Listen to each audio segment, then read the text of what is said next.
안녕하세요. 동해순 잼스입니다. 요즘 요소수 공급 부족에 관해서 이야기해 보고자 합니다. 먼저 요소수는 트럭에서 많이 사용되는 중요한 물자입니다.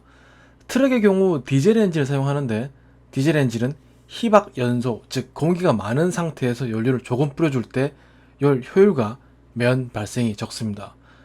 세상의 모든 것에는 일장일단이 있듯이 희박 연소를 하면 공기 중에 산소와 질소가 남아 돌아서 지소산화물이 만들어지게 됩니다.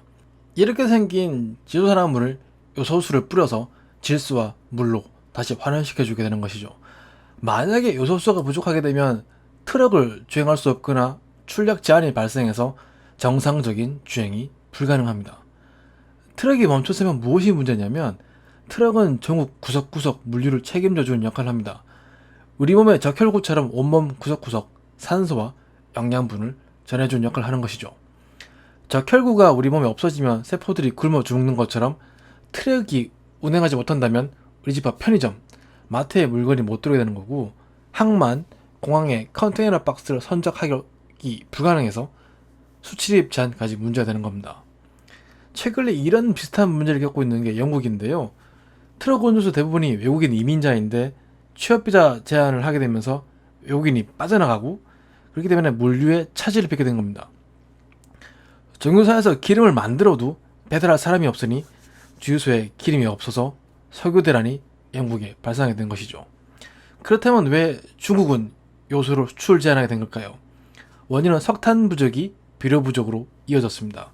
먼저 중국은 석탄 외에도 올해 9월부터 만성적인 비료 부족 문제를 겪고 있는데요. 비료를 만드는데 요소수에 올연 요소를 사용합니다.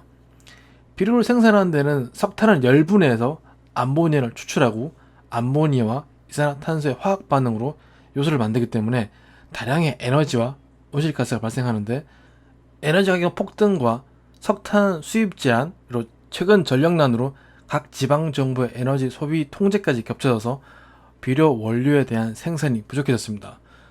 중국의 겨울 밀재배를 앞두고 있는 시점에서 자국의 식량 안보를 위해 비료 가격 상승 억제, 공급량 확보가 표적인 상인 것이죠. 그렇게 10월 11일부터 요소수의 원료가 되는 요소 말고도 질산아모늄, 질산칼륨, 인산비료, 칼륨비료 등 총 29종의 비료를 수출 제한하게 됩니다. 11월부터 중국이 난방 시행을 시작하는데요. 중국은 난원대 지역의 경우 중앙 난방 방식으로 4개월치 난방비를 지불하고 외부 난방 회사로부터 스팀을 공급받습니다. 그렇기에 난방에 필요한 석탄도 필요하고, 중국의 온수와 난방을 전기 온수기와 냉난방기로 주로 이용하기 때문에 겨울철 전기 수요가 더욱 증가합니다. 석탄 부족으로 전기, 난방, 비료 모두 부족한 상황이니 비료 생산의 원료인 요소 수출 제한은 중국 입장에서는 불가피한 선택인 것이죠. 우리뿐만 아니라 유럽도 요소수가 부족해서 패닉 바잉이 발생하면서 요소수 수요가 더욱 증가하고 있는 상황입니다. 그러면 앞으로 어떻게 될 것인가에 대한 전망을 해보자면, 이건 개인적인 제 생각이라서 그냥 참고사항으로만 들어주시면 좋을 것 같습니다. 단기간에 바로 요소수 공급이 회복될 것 같지는 않습니다. 우리나라는 요소를 전량 수입에 의존했기 때문이죠.